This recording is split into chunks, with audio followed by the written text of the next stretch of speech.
Hello दोस्तों, स्वागत है आपका एक नए क्लास में। 50-50 ऑब्जेक्टिव क्वेश्चंस आपके लिए लेके आ रहे हैं और इस सीरीज को बहुत ही जल्द खत्म करने वाले। जिन बच्चों के पेपर ऑब्जेक्टिव हैं, अगर वो इस पूरी सीरीज को फॉलो कर रहे हैं, इस बात की गारंटी है इसके बाहर विकल्प नहीं आएगा। जाना गोला लगा के चले आना मेरे भाई, ठीक है। तो सेकंड पेपर की बात कर रहा है, डिस्क्रिप्शन में प्लेलिस्ट दे देंगे या फिर एप्लीकेशन पे देख रहे हो, पीडीएफ यहीं पे आपको मिल जाएगी। चलो भाई, पहला question, a field effect transistor. जिन लोगों के पेपर डिस्क्रिप्टिव भी हैं, FET, MOSFET, FET, MOSFET, JFET, ये सारे मोस्ट इंपॉर्टेंट है भाई। A field effect transistor has terminals, यानी जो फील्ड इफेक्ट ट्रांजिस्टर है उसमें कितने टर्मिनल्स होते हैं, मोटा मोटा के कितने किनारे होते हैं भैया? तो 3 टर्मिनल्स होते हैं, बिल्कुल याद कर लेना sir ji. A field effect transistor has types, कितने प्रकार के होते हैं? तो भाई 3 प्रकार के होते हैं। 3 terminals of a JFET are, यानी जो जेफेट होता है उसके 3 टर्मिनल्स कौन कौन से होते हैं? भाई हम लोगों ने बचपन में पढ़ रखा है, बचपन नहीं कहेंगे उसे, 12th क्लास में। हम अभी फाइनल ईयर में हो तो 12th आपका बचपन ही रहा। 12th क्लास में आपने पढ़ रखा था ट्रांजिस्टर, जिसमें एमीटर होता था, बेस होता था, कलेक्टर होता था। वैसे ही जेफेट में सोर्स होता है, गेट होता है, ड्रेन होता है। तो इसमें भी 3 टर्मिनल्स होते हैं भाई। Gate of a JFET is biased, यानी जो इसमें गेट होता है उसकी बाइसिंग कैसी होती है? फॉरवर्ड बाइसिंग या रिवर्स बाइसिंग? फॉरवर्ड बाइसिंग क्या होता है? प्लस वाले को प्लस से जोड़ दो, माइनस वाले को माइनस से, फॉरवर्ड बाइसिंग कहलाएगी। उल्टा कर दो, प्लस वाले को माइनस से जोड़ दो, माइनस वाले प्लस को जोड़ दो, भैया क्या कहलाएगी? Reverse biasing. तो उल्टा होता है, यानी रिवर्स बाइस्ड होता है हमारा gate. A JFET is a, जो जेफेट होता है वो किसे कौन से कंट्रोल डिवाइस? तो वोल्टेज कंट्रोल डिवाइस होता है। गिवन सिंबल एज, भैया जी कौन जो सिंबल यहां पे बना हुआ है ये किसका है? तो ये एन चैनल जेफेट का है। ध्यान से देखो, जब एरो गेट से उधर की तरफ है, एरो इधर की तरफ है तो ये एन चैनल है, और अगर एरो भाई इधर की तरफ हो जाए तो ये पी चैनल जेफेट कहलाएगा। गेट है, ड्रेन है, सोर्स है, इसके 3 टर्मिनल्स हैं। Charge carriers in P channel fate, जो पी सभी को पता, पी चैनल वाला जो फेट होगा, पी टाइप में क्या होंगे? होल्स होंगे भाई। चार्ज कैरियर्स एन टाइप वाले में क्या होगा भाई? इलेक्ट्रॉन होंगे। दिस सिंबल इज, ये सिंबल यहां पर एक बना हुआ ये है एन चैनल इनहैंस्ड। ये मेरे भाई इनहैंस्ड का मतलब जब थोड़ा सा पावर और बड़ी हुई होगी तो इनहैंसमेंट मॉसफेट इसे कहते हैं। इस तरीके से सिंबल बनता है। ये गेट है, ये ड्रेन है, ये सोर्स है, बीच में आपको 2 गैप दिखाई दे रहे हैं मेरे भाई, ये है N channel enhancement MOSFET. Channel in enhancement MOSFET में कैसा चैनल होता है? तो इंड्यूस्ड होता है, यानी बढ़ाया गया हुआ होता है। जब भी कभी मॉसफेट की बात करते हैं, इनहैंसमेंट। मॉसफेट और आईजी फेट क्या है? तो दोनों सेम ही है, चाहे मॉसफेट कह लो चाहे आईजी फेट कह लो। Induced channel is produced in, induced channel किस में होता है, किस में बढ़ाया जाता है, प्रेरित किस में करा जाता है भाई?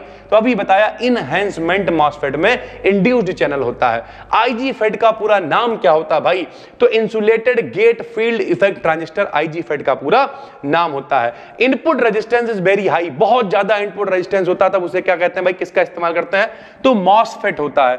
जेफेट का पूरा नाम बताओ? Junction field effect transistor, junction field effect transistor. Use of MOSFET, MOSFET का किस तरीके से इस्तेमाल करा जाता है? तो एज अ स्विच हम लोग इस्तेमाल करते हैं मॉसफेट का। Full name of MOSFET, MOSFET का पूरा नाम बताओ? तो metal oxide semiconductor field effect transistor, metal oxide semiconductor field effect transistor भाई।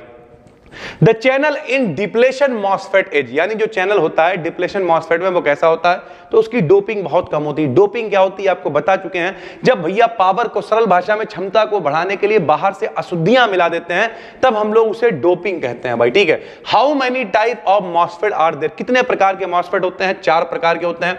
इनपुट इंपीडेंस कितना होता है? तो 100 मिली ओम होता है इनपुट इंपीडेंस मॉसफेट का। जेफेट और आईजी फेट क्या है? तो अलग अलग हैं, दोनों डिफरेंट होते हैं। मॉसफेट आईजी फेट एक ही है, जेफेट और आईजी फेट अलग अलग है, ठीक है।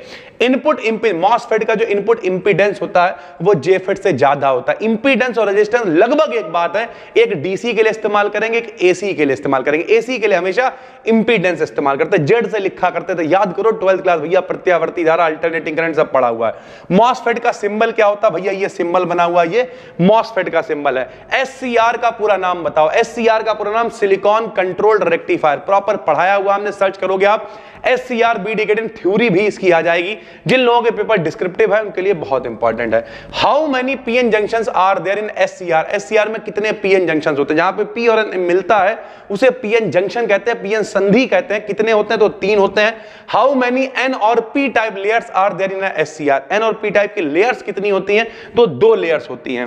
SCR इज समटाइम कॉल्ड, कभी कभी SCR को क्या कह सकते हैं हम लोग? थायरिस्टर भी कहते हैं भाई। SCR is made up of SI not by GE, silicon के द्वारा बनाया जाता है, जर्मेनियम के द्वारा SCR को नहीं बनाया जाता। क्यों? क्योंकि भैया लो लीकेज करंट होती है इसमें, मतलब लीकेज करंट की वैल्यू जो है वो कम होती है। SCR is made up of, SCR काहे का बना होता है? सिलिकॉन का नाम ही है उसका, silicon controlled rectifier. Main use of SCR का यूज क्या है भाई? तो पावर कंट्रोलर की तरह इसका इस्तेमाल करते हैं। Are needed to develop SCR, SCR को बनाने के लिए किसका इस्तेमाल करते हैं? तो भैया 2 ट्रांजिस्टर, 2 ट्रांजिस्टर्स कौन कौन से होते हैं वो भी लिखा हुआ। एक NPN ट्रांजिस्टर लेते हैं, एक PNP ट्रांजिस्टर लेते हैं और दोनों का यूज करते हैं इसे बनाने के लिए। एट SCR ऑफ, जब SCR ऑफ है तो भैया एनोड करंट बिकम्स 0, उस समय इसके एनोड की करंट क्या हो जाएगी? 0 हो जाएगी। When SCR current is of, जब SCR करंट 0 होगी तो भैया जो सिर्फ लीकेज करंट, लीकेज करंट मतलब क्या? जो थोड़ी सी करंट लीक, सरल भाषा में, अपनी देसी भाषा में अगर समझे तो जो बची हुई करंट जो लीक कर रही है सरल भाषा में, तो जो लीकेज करंट है केवल वही करंट सर्किट में होगी, बाकी सारी करंट 0 हो जाएगी। SCR का ये सिंबल है, ये आपको पता होना चाहिए। Number of doped SI layer, जो सिलिकॉन की डोपिंग वाली लेयर्स होती हैं SCR में कितनी होती हैं? तो 4 होती हैं। External N type layer in SCR work है, जो एक्सटर्नल बाहर से N टाइप लेयर लगी होती है वो किसका काम करती है? तो वह SCR में गेट कंपोनेंट का काम करती है। नंबर ऑफ PN जंक्शंस, कितने PN जंक्शंस होते हैं? 3 होते हैं। इन SCR number of N type layers कितनी होती है भैया? तो 2 होती है। एक्सटर्नल लेयर 1 होती है जो गेट का काम करती है। टोटल N टाइप लेयर कितनी होती है? 2 होती हैं। SCR कैसा डिवाइस है? तो 3 टर्मिनल डिवाइस होता है। इसका इस्तेमाल काहे में करते हैं? रिले कंट्रोल करने में, हीटर कंट्रोल करने में, पावर सप्लाई में, इन सब में इसका इस्तेमाल किया जाता है। Current in SCR flows in, current हमेशा सिंगल डायरेक्शन में फ्लो होती है सिलिकॉन कंट्रोल रेक्टिफायर के अंदर। फुल फॉर्म UJT का पूरा नाम बताओ? तो यूनी जंक्शन ट्रांजिस्टर होता है। हाउ मेनी टर्मिनल्स, में कितने टर्मिनल्स होते हैं? तो भाई 3 होते हैं। निगेटिव रेजिस्टेंस हमेशा पाया जाता है UJT के अंदर, यानी यूनिपोलर जंक्शन ट्रांजिस्टर के अंदर। UJT का ये सिंबल है, आपको यहां पे देखिए 3 टर्मिनल्स दिख भी रहे हैं, 1 2 3, B1 B2 और E भाई, ठीक है। नंबर ऑफ बेसेस, कितने बेस होते हैं? दिख रहे हैं B1 B2, 2 बेसेस होते हैं। UJT बिहेव्स लाइक, किसकी तरह बिहेव करता है? तो डायोड और 2 रजिस्टर्स की भांति व्यवहार करता है। लगभग 50 के करीब क्वेश्चंस इसमें भी कवर कर दिए हैं। ढेर सारे क्वेश्चंस आपके लिए लेके आ रहे हैं। अभी 1 to 1 हम लगातार 2 वीडियो शूट करने वाले, एक वीडियो आपको कल भी मिलेगी जिसमें 50 के करीब विकल्प हमने कवर कर रखे हैं। तो पहली बार देख रहे हो चैनल को सब्सक्राइब कर लेना। इसकी बिल्कुल फ्री PDF आपको टेलीग्राम चैनल BDKD BSc पे दे रहे हैं, डिस्क्रिप्शन में प्लेलिस्ट दे रहे हैं। एप्लीकेशन पे देख रहे हो तो यहीं पे आपको सारी PDF वगैरह मिल रही है। हम मिलते हैं आपसे एक और वीडियो में, तब तक के लिए धन्यवाद, थैंक यू।